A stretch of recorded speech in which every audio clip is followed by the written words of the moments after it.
We are using blonde solutions today to get this hair back to icy white.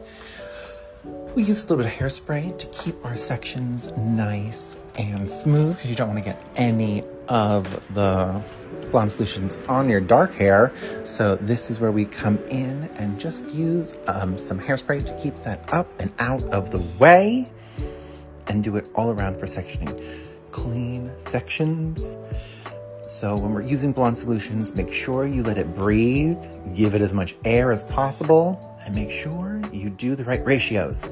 I didn't get that many process shots of it, so this is the only one I could find. And yeah, that's the process shot. Yep. And here's the finished result. Look how icy she looks. Watch out, blonde solutions.